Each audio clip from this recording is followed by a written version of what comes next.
Hey guys, let's step into the spooky and beloved world of The Monsters, a timeless TV classic that continues to captivate viewers almost 60 years after its first airing.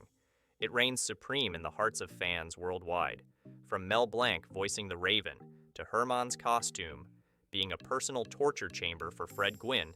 Here are 20 intriguing facts you may not know about The Monsters. Number 1. Mel Blanc, known as the Man of a Thousand Voices, provided the voice for the Raven in The Monsters. Fans of the show will remember the cuckoo bird clock in the family's living room, where a raven would pop out and say, "Nevermore." This was a clever reference to Edgar Allan Poe's famous poem, The Raven. Blanc was a sought-after voice actor, lending his talent to over 500 different characters, including Bugs Bunny, Porky Pig, Daffy Duck, Barney Rubble, Mr. Spacely, and even Granny. Number 2. Prior to The Monsters, Fred Gwyn and Al Lewis had previously worked together on the police comedy sitcom Car 54, Where Are You? The show aired from 1961 to 1963 and followed the stories of two contrasting New York police officers. The fact that Gwyn and Lewis had prior experience working together translated well into their roles as Herman and Grandpa in The Monsters. Their chemistry helped portray the tight-knit family relationship that lies at the heart of the show. In 1962, Car 54, Where Are You? Even won the Outstanding Directorial Achievement in Comedy Award. These fascinating insights into The Monsters shed light on the behind-the-scenes connections and creative choices that have made this TV classic endure and enchant audiences for decades. Number 3. The lost pilot episode of The Monsters was filmed in color. While most fans know My Fair Monster as the episode where Grandpa makes a love potion for Marilyn, it was also the name of the unaired pilot episode. The original pilot was shot in color, and Lily and Eddie were portrayed by different actors. In this version, Lily was called Phoebe. However, CBS was dissatisfied with the pilot and made significant changes to align it with the show fans are familiar with. Number 4. The connection between Grandpa and Frankenstein's lab. In the iconic 1931 film, Frankenstein, Dr. Frankenstein's laboratory set became one of the most famous in movie history. Kenneth Strickfaden, a renowned special effects artist at the time, was responsible for creating the sets for over 100 films, including Frankenstein. Interestingly, Strickfaden also worked as the head of the Munsters special effects crew and designed Grandpa's lab. Many of the props used in Grandpa's lab were the same ones used in the original movie, establishing a direct connection between the show and the film that birthed the character of Herman Munster. Number 5. The Addams Family. Coincidence? Since the debut of both series on television, comparisons have been drawn between The Munsters and The Addams Family.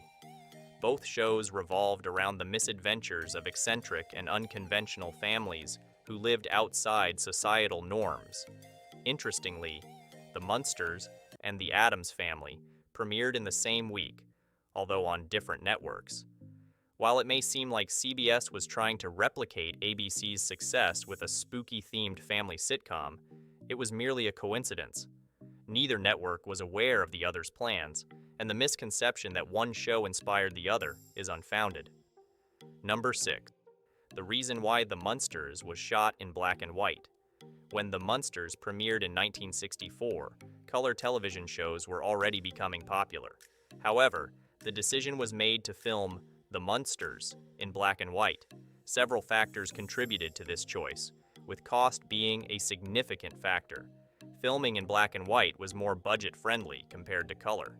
Additionally, the original pilot episode shot by CBS was in color, but executives were concerned that showing the creepy characters in color might be too disturbing for young viewers. The black and white aesthetic also paid homage to the classic black and white Universal monster movies that inspired some of the characters in the show. Number 7. The Munsters and The Addams Family. Developed on parallel tracks, pop culture fans are no strangers to debates like Katy Perry or Taylor Swift, Xbox or PlayStation, Aretha Franklin or Patti LaBelle, Star Trek or Star Wars, Marvel or DC, Narnia or Middle-earth. One ongoing debate revolves around the Munsters and the Addams family. Interestingly, both shows followed strangely parallel paths in their development. The first episodes of both shows aired within a week of each other. Monster Masquerade, the first episode of The Munsters, premiered on September 24, 1964, while The Addams Family Goes to School, the first episode of The Addams Family, aired on September 18, 1964. Both shows ran for 2 years, with The Munsters totaling 70 episodes and The Addams Family consisting of 64 episodes. While the question of which show truly came first remains unanswered, what we do know is that the Universal Monsters legacy began in 1931, with films like Dracula and Frankenstein, both based on pre-existing stories. On the other hand, Charles Addams started creating one-panel comics about the Addams family in 1938. Number 8. Building the Dragula. The Dragula, featured in one episode of the show, became an instant fan favorite and has been recreated numerous times over the years. Hard rock musician Rob Zombie even named one of his songs after Grandpa's eerie car. Interestingly, the Dragula was constructed using a real coffin. However, due to legal issues, the show's team had to find a workaround. In North Hollywood, it was illegal to purchase a coffin without a death certificate. Project engineer George Barris struck a deal with a funeral director to buy a coffin using cash. Barris would discreetly pick up the coffin after dark through the funeral home's back door. Number 9. Gwyn and Lewis' initial concerns about Ivon De Carlo. It is difficult to imagine anyone other than Ivon De Carlo portraying the beloved character of Lily Munster. Her chemistry with Fred Gwyn and Al Lewis played a significant role in making The Munsters an enjoyable show to watch. However, it may surprise some fans to learn that Gwyn and Lewis had reservations about De Carlo being cast as Lily Munster. Their concerns had nothing to do with any personal issues between the actors. Rather, they were worried that De Carlo's previous work in serious roles, such as her role in the 1956 film The Ten Commandments, would clash with the show's humorous approach. Despite their initial hesitation, De Carlo quickly proved herself as a talented actor, and her connection with the rest of the cast could not be denied. Number 10. The Cowardly Lion as the first choice. For Grandpa, Bert Lahr, renowned for his portrayal of the Cowardly Lion in The Wizard of Oz, was initially offered the role of Grandpa, the vampiric character, on The Munsters. Unfortunately, there is limited information available regarding why Lahr declined the role. Eventually, Al Lewis was offered and accepted the part, bringing his unique charm to the character.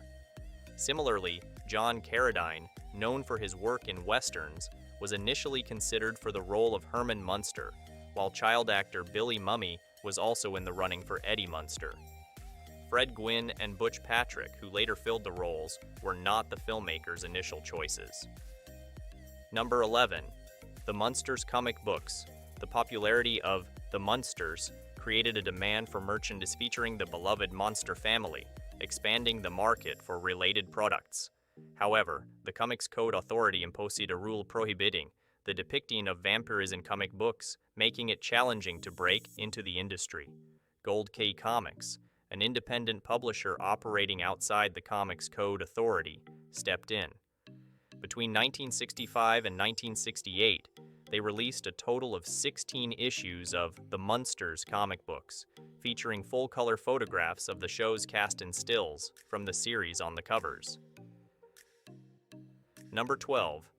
Lily Munster, older than Grandpa. Throughout the show's run, Al Lewis portrayed Grandpa, Lily Munster's father, an elderly vampire who often reminisced about the good old days. However, don't let the role deceive you about the actor's real age. Lewis was actually a year younger than Ivon De Carlo, who played his character's daughter on the show. Both actors were younger than Fred Gwyn, who portrayed Herman Munster. It's truly remarkable how skilled acting and the magic of Hollywood makeup can transform the portrayal of an older character. Behind the scenes, the actors wore ample makeup, effectively concealing any signs of age or anything else you can imagine. Number 13. great chemistry on screen, mixed dynamics off-screen. While the cast of The Munsters had excellent chemistry during filming, not everything was harmonious behind the scenes. Ivon De Carlo showcased impeccable comic timing and seamlessly blended in with the cast and crew, but in between takes, she preferred to keep to herself in her trailer.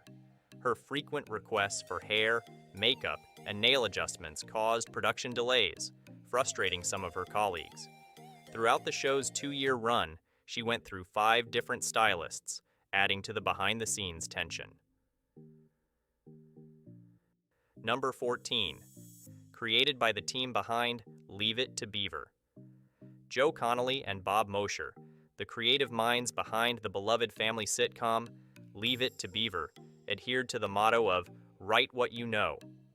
Drawing from their own lives, as they were fathers to a combined total of 6 kids, they crafted stories based on their personal experiences.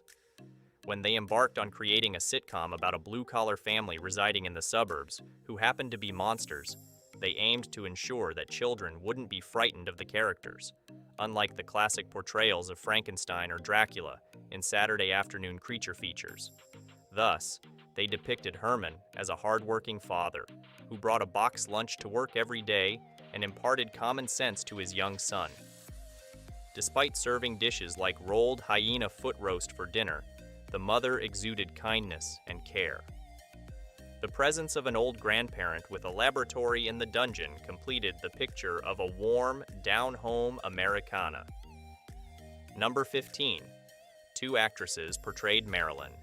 Interestingly, the decision to have 2 different actresses play Marilyn was not made by the producers, but rather by the actress herself. Beverly Owen, based in New York, initially took on the role and appeared in the first 13 episodes.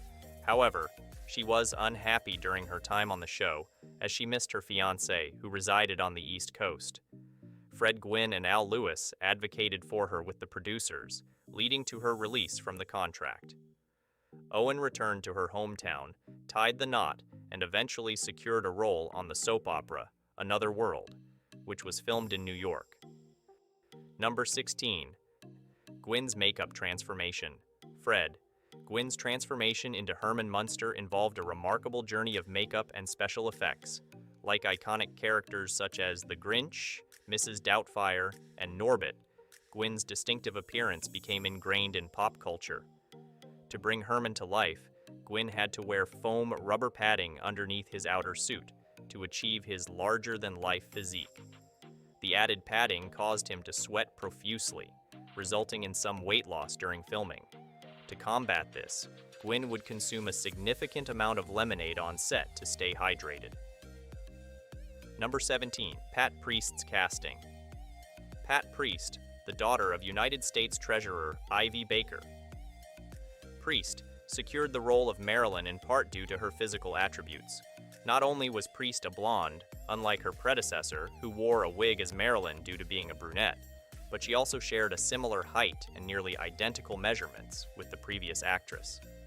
This fortunate coincidence meant that all the existing Marilyn outfits and accessories fit her perfectly, eliminating the need to spend additional money on a new wardrobe once she was cast.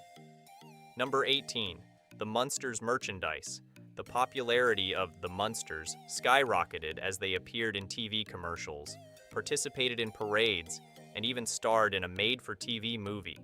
This beloved, kid-friendly monster family garnered their own merchandise line, featuring board games, coloring books, t-shirts, trivia card games, dolls, replicas of the Munster House, and various other items.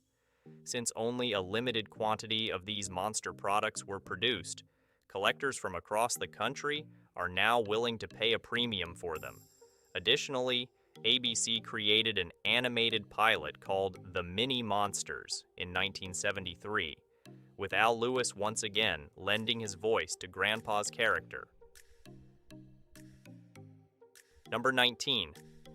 Fred Gwyn's struggles with Herman's costume. Despite later expressing his fondness for the character of Herman, Fred Gwyn revealed that his time on the set of The Munsters was often quite challenging due to the demands of his costume. To achieve the appearance of the lovable Frankenstein's monster, Gwyn endured personnel discomfort. He wore asphalt paver boots with 4-inch soles on his feet and carried around 40 pounds of foam rubber padding on his thighs, arms, and torso. The weighty suit and stiff shoes caused him daily back pain. Additionally, a foam latex piece was applied to flatten the top of his head, and he spent 2 hours in the makeup chair. The heavy costume, combined with the hot studio lights, caused significant sweating, despite Gwyn's efforts to stay hydrated with gallons of lemonade. In fact, he lost 10 pounds in just 1 month. Number 20. Uncertainty surrounding. Ivon De Carlo, Fred Gwyn, and Al Lewis were taken aback when they learned that Ivon De Carlo would be joining the cast as Lily Munster. Apart from her reputation as one of Hollywood's beauty queens, the two actors had no prior knowledge of De Carlo as an actress or as a person. Gwyn and Lewis harbored concerns that De Carlo might struggle to align with their comedic acting style, which focused on humor rather than drama. Additionally, they worried that De Carlo, being a well-known movie star at the time, might dismiss their contributions on the show. Once De Carlo became a regular member of the cast, all their apprehensions were dispelled. Her involvement in the series proved to be a perfect fit, and any doubts about her ability to mesh with the humor-driven performances of Gwyn and Lewis were swiftly resolved.